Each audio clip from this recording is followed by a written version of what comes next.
नमस्कार। इन खबर में आपका स्वागत है। कोरोना के कोहराम के बीच ऐसी ऐसी तस्वीरें और वीडियो आ रही हैं जिसे देख करके कलेजा छलनी हो जाता है। मरीज और उनके परिजन अस्पताल की चौखट पे दम तोड़ रहे हैं, कहीं ऑक्सीजन की कमी, कहीं दवाई की और कहीं बेड की। इस दौर में जो कोई अस्पताल में भर्ती हो जा रहा है वो अपने को बहुत ही सौभाग्यशाली मान रहा है, क्योंकि अस्पतालों में बेड नहीं है। ये बात अलग है कि थोड़ी सी राहत मिली है और अब कोरोना संक्रमितों की संख्या घटने लगी है। फिलहाल जो देश में एक्टिव केसेज हैं वो 36.5 लाख के आसपास हैं, लेकिन अभी भी हालत चिंताजनक है। जहां एक तरफ अस्पताल, पैरामेडिकल स्टाफ, डॉक्टर्स, दूसरी तरफ ब्लैक मार्केटियर्स इसे आपदा में अवसर के रूप में कमाई का जरिया मान रहे हैं, वहीं दूसरी तरफ ऐसे ऐसे लोग और समूह भी हैं जो मानते हैं कि यदि इस समय अपनी जिम्मेदारी को नहीं निभाया तो फिर पछताते रह जाओगे। ये इंसानियत और मानवता की सेवा करने का टाइम है। इन्हीं में से एक हैं, पोछा लगाते हुए जो दिख रहे हैं, मिजोरम के ऊर्जा मंत्री हैं आर लालजीर लियाना। इनकी उम्र जो है 70 साल से अधिक है। 11 मई को ये कोविड-19 से संक्रमित हो गए थे। इनकी पत्नी भी हो गई थी।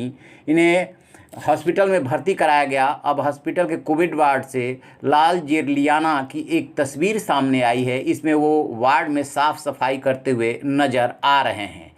जैसे ही ये तस्वीर जो है वायरल होने लगी, लोग अपने अपने हिसाब से रिएक्ट करने लगे। यश बाबू लिखते हैं कि यदि इसी तरीके से हर नागरिक रिस्पॉन्सिबल हो जाए, जिम्मेदार हो जाए, तो कोई समस्या ही नहीं रह जाएगी। दिल्ली की एक महिला से जब पुलिस ने मास्क पहनने के लिए कहा था तो वो किस तरीके से लड़ पड़ी थी, ये सब ने देखा था।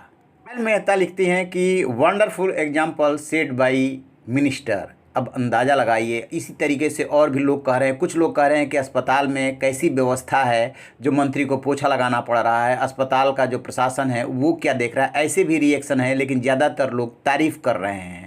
लेकिन जब मंत्री से इस बारे में पूछा गया तो उनका जो रिएक्शन था वो सुनने लायक है कि उन्होंने क्या कहा। उन्होंने कहा कि हम जिस वार्ड में हैं वो गंदा हो गया था, मैंने सफाई कर्मी को फ़ोन करके बुलाया लेकिन काफ़ी देर हो गई और वो नहीं आए। ऐसे में मैंने इंतज़ार करने की बजाय खुद ही साफ़ सफाई शुरू कर दी। ये काम सफाई कर्मी या अस्पताल प्रशासन को नीचा दिखाने या शर्मसार करने के उद्देश्य से नहीं किया गया, बल्कि एक सामान्य काम था। मैं अपने घर पर भी अक्सर साफ सफाई करता हूं, वैसे ही यहाँ पर भी कर दी। ये मंत्री की विनम्रता और बड़प्पन है।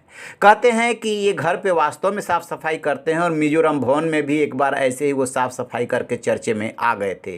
जिसकी जो आदत होती है वो कहीं भी रहे वो प्रदर्शित हो ही जाता है। यहाँ पर भी जो उनकी साफ़ सफाई का नेचर है वो बिना किसी को लांछन लगाए या आरोप लगाए उन्होंने अपना कर्तव्य निभाया। काश ऐसे ही हर नागरिक और हर मंत्री ऐसी जिम्मेदार हो जाए तो कोई समस्या ही ना हो, लेकिन उनको कौन समझाए जो आपदा में अवसर ढूंढते हैं। तो आप रहिए ना बेखबर, देखते रहिए इन खबर।